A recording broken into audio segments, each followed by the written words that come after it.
మీ కుట్ర రాజకీయాలు పక్కన పెట్టి వెంటనే బీసీలకు రక్షణ చట్టం కల్పించాల్సిన బాధ్యత మీకుంది అని చెప్పి ఈ సందర్భంగా ముఖ్యమంత్రి చంద్రబాబు నాయుడు గారిని డిమాండ్ చేస్తున్నాను. మరో ముఖ్యమైన అంశం ఏంటంటే బీసీలకు రాజధాని ప్రాంతంలో 1000 ఎకరాలు కనీసం 1000 ఎకరాలు కేటాయించమని చెప్పి మనం డిమాండ్ చేస్తున్నాం. బీసీలకు నిజంగా భూములు ఎందుకు కేటాయించమంటున్నాం? దీని మీద మనం ఏమైనా వీళ్ళు చేస్తున్నట్టు రియల్ ఎస్టేట్ వ్యాపారం చేయడానికా, లేదంటే అవినీతి చేయడానికా, లేదంటే దోపిడీ చేయడానికా అంటే ఖచ్చితంగా కాదు. బీసీలకు భవిష్యత్తు అవసరాల కోసం భవిష్యత్తులో బీసీ భవనాలు, బీసీలకు సంబంధించిన విద్యా సంస్థలు నిర్మించడానికో, పరిశ్రమలు స్థాపించడానికో, మీరు చెప్పుకునే అభివృద్ధిలో ఈ రాష్ట్రంలో ఉన్న 55% పైగా ఉన్న బీసీల యొక్క వాటా మేము ఈరోజు అడుగుతున్నాము. ఇది మీరు పెట్టే భిక్ష కాదు, బీసీల యొక్క హక్కు అని చెప్పి ఈ సందర్భంగా నేను తెలియజేస్తున్నాను. ఎందుకంటే ఉమ్మడి ఆంధ్రప్రదేశ్ రాష్ట్రం ఏర్పడినప్పుడు హైదరాబాదు ప్రాంతంలో వేలాది ఎకరాలు అభివృద్ధి పేరు చెప్పి, ఫిలిం సిటీల పేర్లు చెప్పి, ఇన్ఫ్రాస్ట్రక్చర్ పేరు చెప్పి, రియల్ ఎస్టేట్ పేరు చెప్పి, హోటల్స్ పేరు చెప్పి వీళ్లకు, వీళ్ళ సామాజిక వర్గాలకి, వీళ్ళ బినామీలకు, వీళ్ళ చెంచాలకు వేల ఎకరాలు అప్పనంగా కట్టబెట్టే ప్రయత్నం జరిగింది. తెలుగుదేశం పార్టీ ప్రభుత్వం కానీ, అప్పుడు అధికారంలో ఉన్న కాంగ్రెస్ పార్టీ ప్రభుత్వం కానీ ఈ వేల ఎకరాల భూపందారంలో ఉమ్మడి ఆంధ్రప్రదేశ్కి సంబంధించి హైదరాబాదులో బీసీల వాటా ఏమైనా ఉంది అంటే భూతద్దం వేసి వెతికిన ఈరోజు బీసీలకు సంబంధించి 1 సెంటు కేటాయింపు జరగలేదు. బీసీలకు సంబంధించిన ఎలాంటి కార్యక్రమం చేయాలన్నా ఈరోజు హైదరాబాదులో ప్రైవేటు హోటల్స్లోనో, మరో ప్రాంతంలోనో మరొకరు దయతలిస్తేనో అక్కడ నిర్వహించుకోవాల్సిన దుస్థితి ఉంది. కాబట్టి అలాంటి దుస్థితి ఈరోజు ఆంధ్రప్రదేశ్ రాష్ట్ర రాజధానిలో మనకు రాకూడదు, మన పిల్లలకు రాకూడదు. అదే పరిస్థితి కొనసాగితే ఆంధ్రప్రదేశ్ రాష్ట్ర రాజధానిలోకి మనం వెళ్ళాలంటే టోల్ ఛార్జెస్ పే చేసి, టోల్ గేట్ ఫీజు కట్టి మనము లోపలికి వెళ్ళే దుస్థితి వస్తుంది. కాబట్టి మనం మేల్కోవాల్సిన అవసరం ఉంది, మన వాటా తేల్చుకోవాల్సిన అవసరం ఉంది. ఖచ్చితంగా ముఖ్యమంత్రి చంద్రబాబు నాయుడు గారికి డిమాండ్ చేస్తున్నాను, ఈ అంశం పైన మీరు నిర్ణయం తీసుకోవాలి. బీసీలకు మీరు ఇప్పటి వరకు సేకరించిన 33,000 ఎకరాలు రెండో విడతలో సేకరిస్తున్నానంటున్నారు, మూడో విడత అంటున్నారు.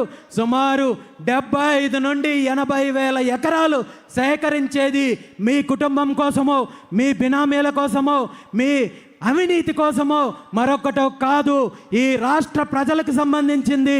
రాజధాని అంటే మీకో, మీ సామాజిక వర్గానికో సంబంధించిన అంశం కాదు అనే విషయాన్ని ముఖ్యమంత్రి చంద్రబాబు నాయుడు గారు గుర్తించాలి.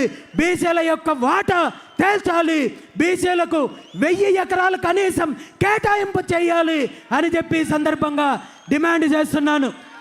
ఈరోజు మిగిలిన సామాజిక వర్గాలందరినీ కూడా కోరుకుంటున్నాను, మీరందరూ కూడా ముందుకు రండి. కాపుల ముందుకు రండి, దళితుల ముందుకు రండి, మిగిలిన సామాజిక వర్గాలకు ముందుకు రండి. మీ యొక్క వాటా ఏంటో రాజధాని ప్రాంతంలో తేల్చుకోండి. ఇప్పుడు తేల్చుకోనట్టయితే భవిష్యత్తులో మన పిల్లలకు అంధకారం తప్ప మరొకటి ఏమీ ఉండదు అని చెప్పి ఈ సందర్భంగా బీసీలతో పాటు మిగిలిన అందరినీ కూడా పిలుపునిస్తున్నాను. మీరు పోరాటం చేయడానికి నిద్దపడితే మీ పోరాటానికి బీసీవై పార్టీ మద్దతు ఉంటుంది, నా మద్దతు ఉంటుంది. అందరం ముందుకు రండి, కలిసి పోరాటం చేద్దాం, మన హక్కులను సాధించుకుందామని చెప్పి ఈ సందర్భంగా ప్రతి ఒక్కరిని కూడా పిలుపునిస్తున్నాను. మరో ప్రధాన డిమాండ్, గత దశాబ్దాల కాలం నుండి పార్టీలు బీసీలకు హామీ ఇచ్చి వంచి మోసం చేసే కార్యక్రమం ఏదైతే ఉందో అది బీసీల యొక్క ఈ రాష్ట్రంలో సమగ్ర కులగణన చేపట్టాలి. మా జనాభా ఎంత ఉందో తేల్చాల్సిన అవసరం ఉంది. దాని ప్రకారము మాకు రిజర్వేషన్లు కల్పించాల్సిన అవసరం ఉంది.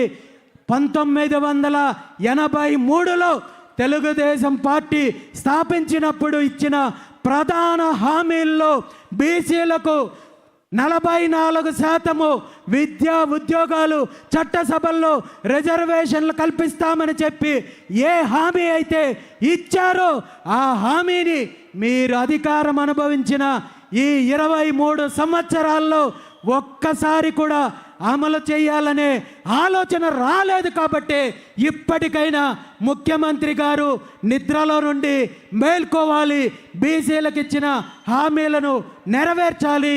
మీరు మళ్ళీ దీని మీద కూడా చేస్తున్న తప్పుడు ప్రచారము 34% ఇస్తాము, దీనికి కమిషన్ ఏర్పాటు చేస్తాం, మరొకటి చేస్తామంటే తప్పుదారి పట్టించే ప్రయత్నం ఉంది. దీన్ని ఈ రాష్ట్ర బీసీలు ఒప్పుకునే సమస్య లేదని ఈ సందర్భంగా మీకు తెలియజేస్తూ వెంటనే కులగణన చేపట్టాలి. దాని ప్రకారము కనీసం 44% రిజర్వేషన్లు అమలు చేయాలి. మీరు 44% రిజర్వేషన్లు అమలు చేసిన తర్వాతే స్థానిక సంస్థల ఎన్నికలకు వెళ్ళాలి. అలా కాదని మీరు ముందుకెళ్ళాలంటే మీ రాష్ట్రంలో బీసీ ఉద్యమము తీవ్ర రూపం ఉంటుందని చెప్పి ఈ సందర్భంగా మిమ్మల్ని హెచ్చరిస్తున్నాను. మరో ముఖ్యమైన అంశము, ఈరోజు గతంలో అధికారంలో ఉన్న జగన్మోహన్ రెడ్డి గారు కానీ తెలుగుదేశం పార్టీ ప్రభుత్వంలో కానీ బీసీల యొక్క సామాజిక వర్గాల కోసము కార్పొరేషన్లో నియమిస్తున్నాము, చైర్మన్లు నియమిస్తున్నాము, పాలక మండలి నియమిస్తున్నామని చెప్పి గొప్పలు చెప్పుకునే వీళ్ళు నిధుల విషయంలో మళ్ళీ బీసీలను మోసం చేస్తున్నారు. మీ పార్టీకి చెందిన నాయకుడికో కార్యకర్తకో పదవినిస్తే ఆ పదవి వల్ల బీసీ కులాలకు బీసీ సామాజిక వర్గాలకు ఎటువంటి న్యాయం జరగదు. ఇది నిధులు కేటాయించినప్పుడే జరుగుతుంది. కాబట్టి వెంటనే బీసీ సామాజిక వర్గాలకు చెందిన కార్పొరేషన్లకు నిధులు కేటాయించాలని చెప్పి ఈ సందర్భంగా ముఖ్యమంత్రి చంద్రబాబు నాయుడు గారిని డిమాండ్ చేస్తున్నాను. ఈ 5 ప్రధాన డిమాండ్లను, న్యాయమైన డిమాండ్లను నెరవేర్చాల్సిన బాధ్యత ప్రభుత్వానికి ఉంది, ముఖ్యమంత్రికి ఉంది. ఈరోజు అలా కాదని మీరు మళ్ళీ వంచే ప్రయత్నం చేసిన, కాలయాపన చేయాలనే ప్రయత్నం చేసిన ఈ రాష్ట్రంలో జరిగే బీసీ ఉద్యమానికి, జరిగే నష్టానికి మీరు బాధ్యత వహించాల్సి ఉంటుందని చెప్పి ఈ సందర్భంగా ముఖ్యమంత్రి గారిని హెచ్చరిస్తున్నాను.